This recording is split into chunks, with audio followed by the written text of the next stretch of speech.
Uma ereção prolongada, uma ereção que não passa, assim à primeira vista parece ser algo interessante, mas o tema desse vídeo não é nada divertido. É sobre um tema muito sério e que todo homem deve saber do que se trata. Vamos falar sobre o priapismo. Meu nome é Bianca Moreira, sou médica, urologista, especialista em disfunções sexuais masculinas, e aqui no YouTube eu falo sobre saúde masculina e sobre saúde sexual masculina. Então não deixem de se inscrever no meu canal e de ativar o sininho para ficar por dentro de tudo que eu posto por aqui. O priapismo é uma emergência urológica. Então, o priapismo, o que é? Uma ereção prolongada que geralmente passa de 4 horas independente de estímulo. Então não é porque aquele homem está querendo ter ali uma relação prolongada, tá desejando aquela ereção. Não, é uma ereção que já passou ali da relação, já não tem mais estímulo e mantém ali com a ereção geralmente superior a 4 horas. Existem dois tipos de priapismo, isquêmico e o priapismo de alto fluxo. O mais preocupante e que infelizmente é a maioria dos priapismos é o priapismo isquêmico. E é sobre ele que a gente vai falar aqui. O priapismo isquêmico também pode cursar com dor. Além de ser uma ereção prolongada e independente de estímulo, é dolorosa, porque vai causando ali uma isquemia do tecido. E esse tema, o priapismo, ele não é tão incomum. Ele pode acontecer em até 1 a cada 100 mil homens. E eu fiz uma residência num hospital onde tinha um pronto-socorro urológico, chegavam muitas emergências, pelo menos uma vez por semana, a gente acabava atendendo algum caso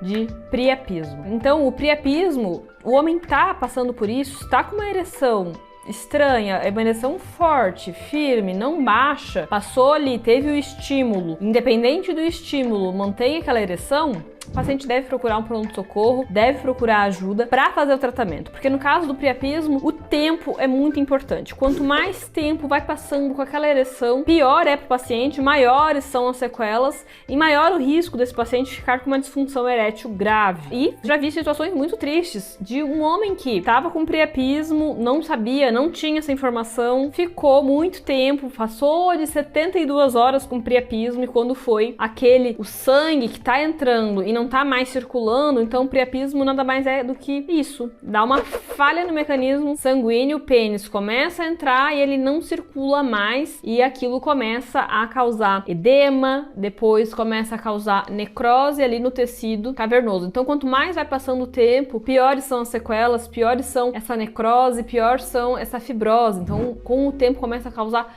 fibrose ali no tecido cavernoso, e isso é muito sério e isso é muito grave. O que pode causar um priapismo? Então, eu já falei em algumas situações aqui sobre priapismo, num delas foi num vídeo sobre as injeções intracavernosas, em outra situação foi sobre o teste de ereção, e daí muita gente ficou com dúvida, eu até recebi algumas perguntas, o que é priapismo? E teve um comentário inusitado que foi: nossa, priapismo, nunca tive essa sensação que deve ser maravilhosa. E não tem nada de maravilhoso. Se isso acontecer com você, não é legal, não é um mérito, é um risco muito importante que você está passando. O que causa? Medicamentos podem causar. Homens que usam medicamentos, alguns medicamentos antidepressivos, alguns medicamentos da classe dos antihipertensivos, bebida alcoólica, drogas ilícitas, então o consumo de algumas drogas, cocaína, por exemplo. Uma causa que é muito comum é a anemia falciforme, que é uma doença hematológica, que tem uma alteração ali nas hemácias, essa é uma causa bastante comum. Outras doenças hematológicas também podem causar. Alguns tipos de câncer.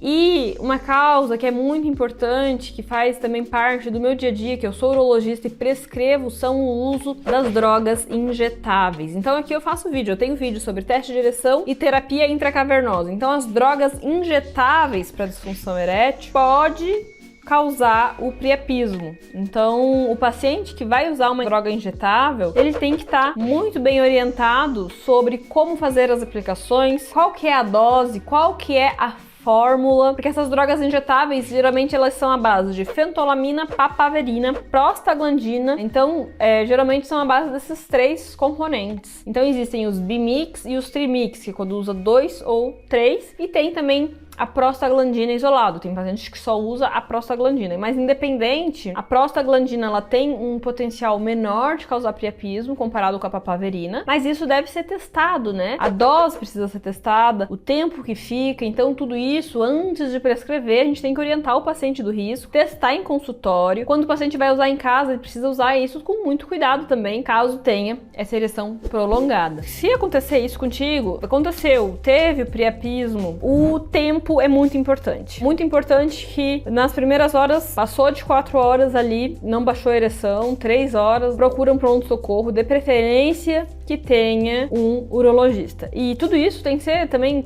em conta, né, onde você está. Se você está num lugar mais isolado, considere isso também. Então, quanto mais cedo esse paciente chega no pronto-socorro e começa a ser atendido, melhores são as chances desse paciente de ter ali a resolução e de não ter sequela. Então, ali nas primeiras horas, começa a ter um edema ali do tecido, passando de 24 horas, passando de 48 horas, começa a ter a formação intensa de coágulo, fibrose. Então, o prognóstico sempre vai ser melhor nas primeiras 6 a 12 horas. Passando disso, o paciente até pode depois ter vida sexual, mas pode ter já alguma dificuldade e necessidade de tratamentos. Só que tudo isso vai depender muito do tempo de priapismo, vai depender muito do paciente, vai depender de vários fatores e do tempo, né, e dos tratamentos. Os tratamentos, a gente sempre começa por tratamentos menos invasivos, então o paciente precisa ser acolhido, precisa ser atendido, a gente começa fazendo tratamentos menos invasivos, tentando aspirar o sangue, fazendo uma irrigação com soro fisiológico, injetando dentro do corpo cavernoso substâncias agonistas adrenérgicas, como a etilnefrina, como a fenilefrina, que são substâncias que vão ajudar. Então, geralmente o paciente chega, é feito esse primeiro atendimento. Quando isso não resolve, a gente começa a pensar em fazer um shunt, que é uma comunicação entre um corpo cavernoso e um corpo, então isso já é um procedimento um pouco mais invasivo e a gente não espera chegar nisso, mas às vezes é necessário. Alguns pacientes que chegam passando muito tempo de priapismo, um priapismo muito grave, passando ali das 36 horas, a gente vai considerar e conversar com o paciente, porque daí nesse caso o tratamento não vai mais ser para recuperar a função erétil. Então o paciente que tem priapismo, ele perde a função erétil. Com o tempo, essa fibrose faz com que esse tecido cavernoso não funcione mais, fique disfuncional,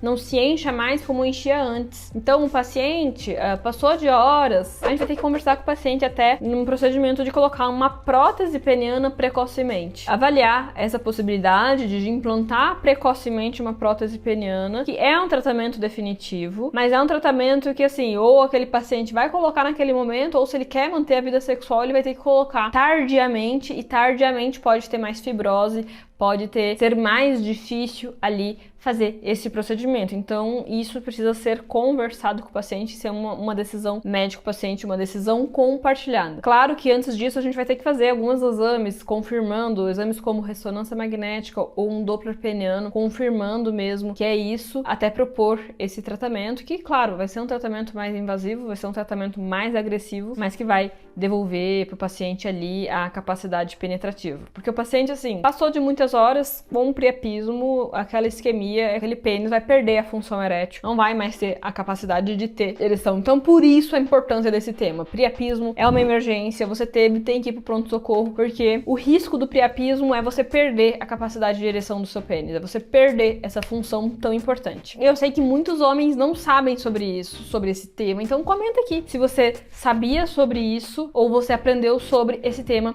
com esse vídeo. Então é isso, gente. Espero que vocês tenham curtido esse vídeo. Deixem seu like, isso me motiva a manter aqui a minha produção de conteúdo. Espero que tenham ficado até agora atentos sobre esse tema que é muito importante e todo homem deve ficar ciente. No caso do priapismo de alto fluxo, que não foi tema desse vídeo, não é tão grave, não tem tanto comprometimento. Geralmente é uma fístula arterial entre uma artéria e o corpo cavernoso, mantendo ali um alto fluxo. Não é uma ereção dolorosa, porque não tem isquemia e geralmente não é tão rígido como num priapismo isquêmico. E o tratamento, podemos tentar alguns medicamentos na tentativa de diminuir ali as ereções, uma compressa no períneo, que muitas vezes essas fístulas estão localizadas nessa região, e também quando o paciente não tem resolução fazendo esse tipo de tratamento, aí pode partir por uma intervenção mais invasiva com a hemodinâmica, com a cirurgia vascular para embolizar essa fístula. Espero que esse vídeo tenha ficado claro, que tenha sido bom para vocês, e até o próximo vídeo. Tchau, tchau!